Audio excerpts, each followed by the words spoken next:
Olá, queridos. Vamos dar sequência ao nosso projeto Bíblia Aberta, na segunda aula. Deixa eu compartilhar aqui a tela, para que a gente possa estar visualizando exatamente o ponto que a gente parou na última exposição que fizemos.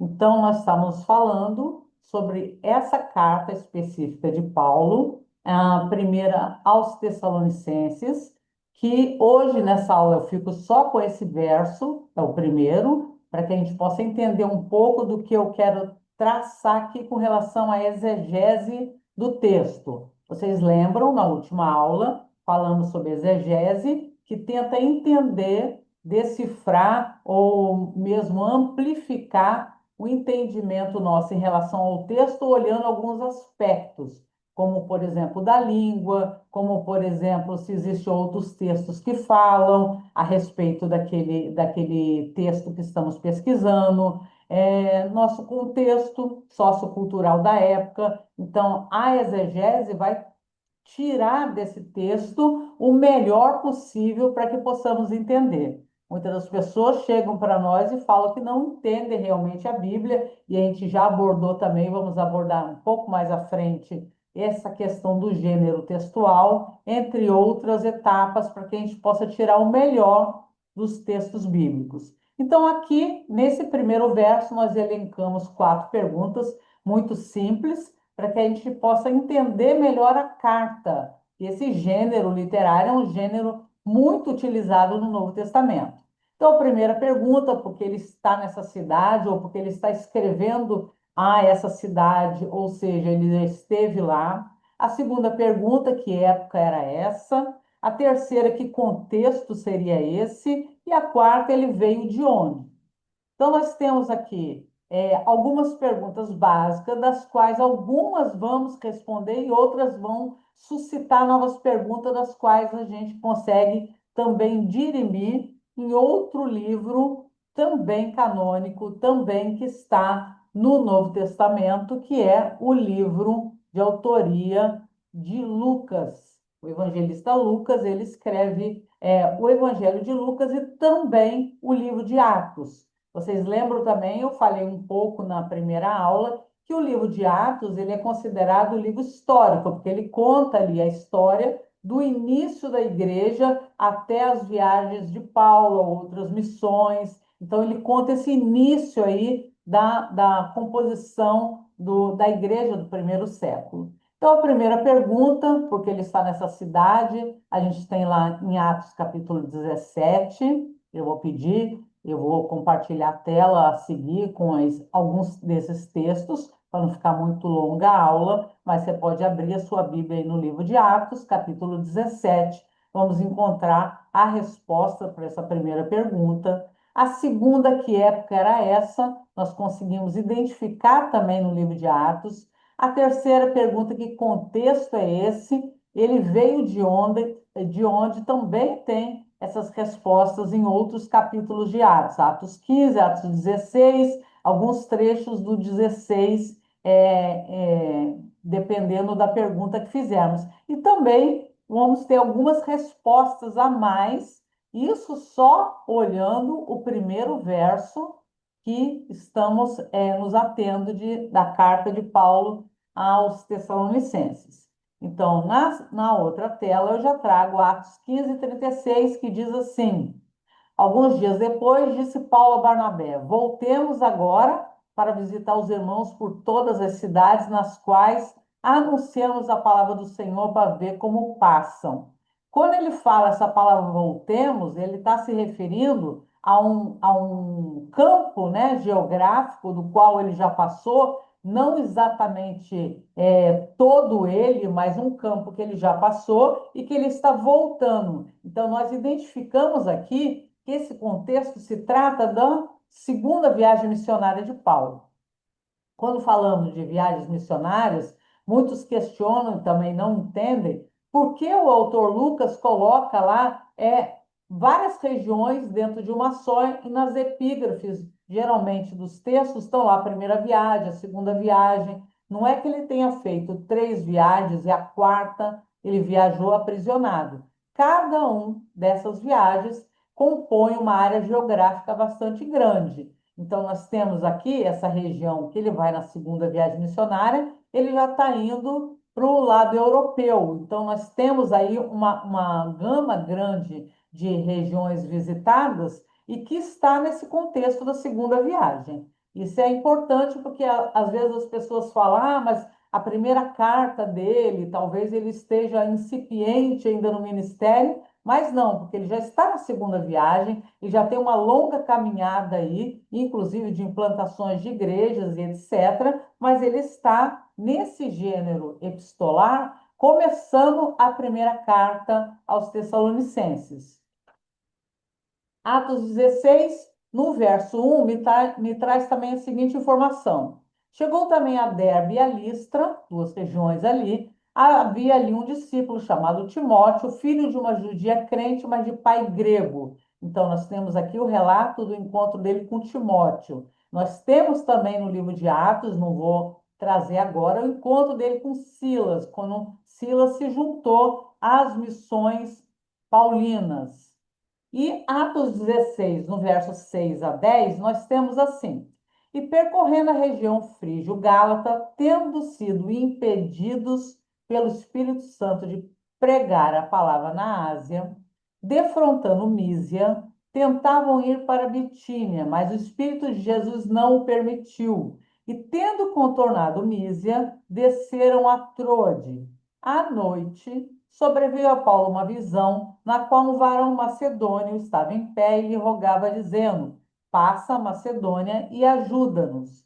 Assim que teve a visão, imediatamente procuramos partir para aquele destino, concluindo que Deus nos havia chamado para lhes anunciar o evangelho. Então você pode ver aqui qual é o contexto, por que que ele foi para essa região, em que situação ele decidiu ir para Tessalônica. Nós temos aqui o desejo dele de ir para a Ásia, impedido pelo Espírito Santo. Também eles desceram a Trode e, assim, também queriam ir para Bitínia e não foi permitido. Foram para Mísia, desceram a Trode lá. Paulo tem uma visão sobrenatural sobre esse varão macedônio, dizendo para ele ir para lá ajudar. Então, Paulo entende imediatamente que é para ele ir para aquela região que incluía Tessalônica.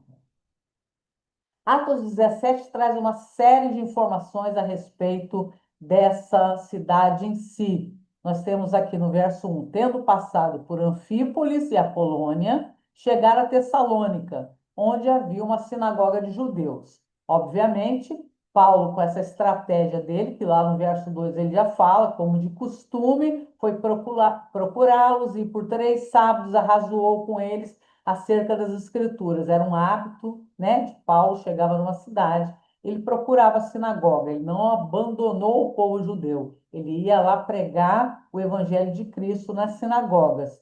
Para ter uma sinagoga, nós temos um número razoável de judeus dentro desse contexto, porque tem outras cidades, como Filipenses, que é a carta que também ele escreveu, é posterior a essa, mas que ele também escreveu, lá em Filipos não havia sinagoga, porque ele não foi a uma sinagoga, não há o relato.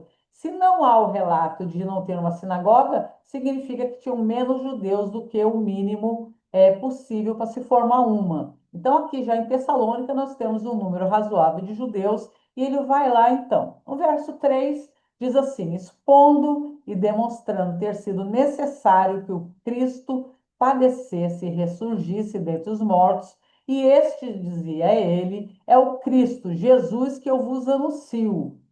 Alguns deles foram persuadidos e unidos a Paulo e Silas, bem como numerosa multidão de gregos piedosos e muitas distintas mulheres. Aqui a gente tem um quadro de como se formou a igreja em Tessalônica. Nós temos alguns judeus que foram persuadidos por essa pregação na sinagoga, nós temos uma multidão de gregos e temos também distintas mulheres. Uma igreja bastante mista, né?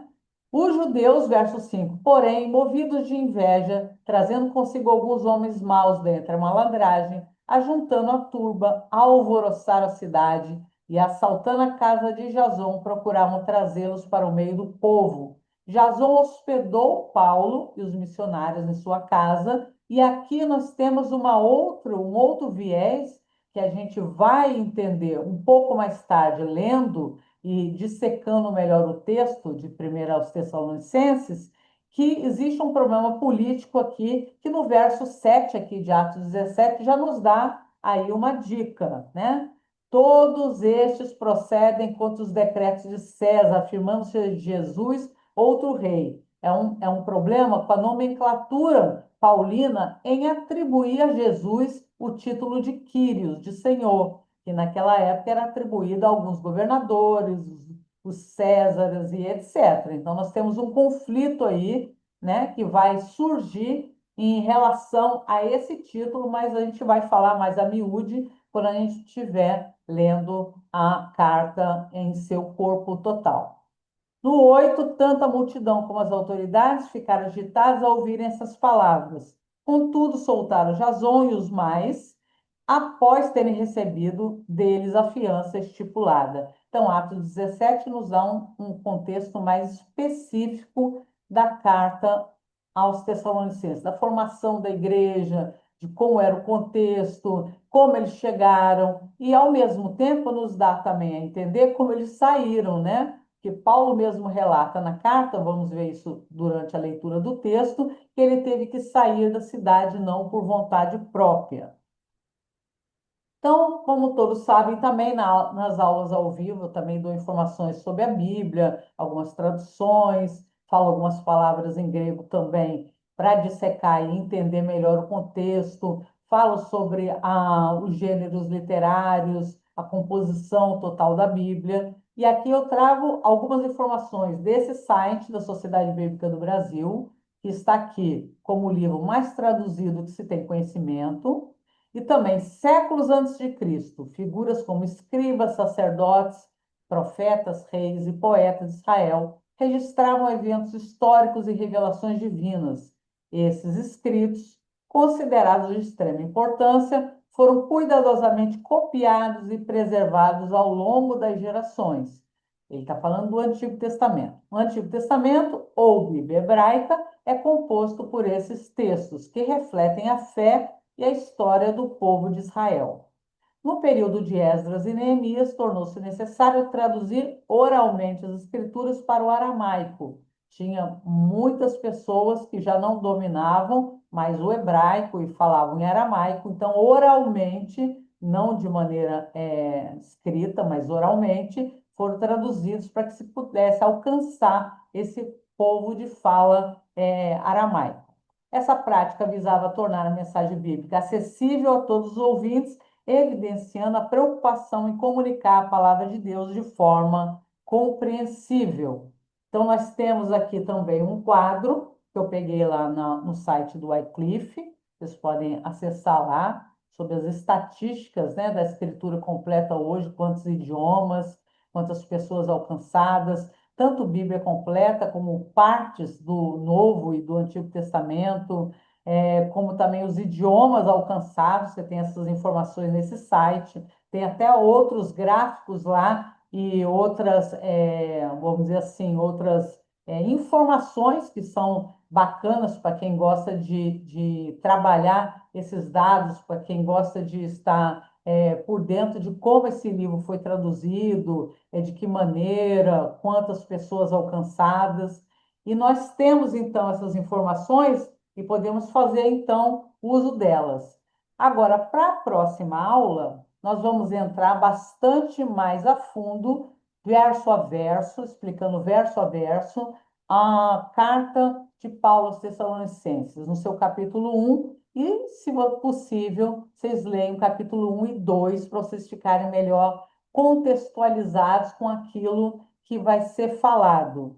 De qualquer forma, a gente tem essa aula um pouco mais curtinha para que a gente possa ir estudando o texto. E no próximo, então, vídeo gravado, nós vamos estar trazendo informações diretamente do texto, agregados também a outras informações importantes, como a construção do Novo Testamento, alguns manuscritos e tudo que a gente puder para enriquecer essa aula. Então, agradeço a todos que estão assistindo. E se vocês gostaram do conteúdo, compartilhem e também peço para assinar lá o meu canal. E desde já eu agradeço então toda essa paciência de vocês e até a próxima.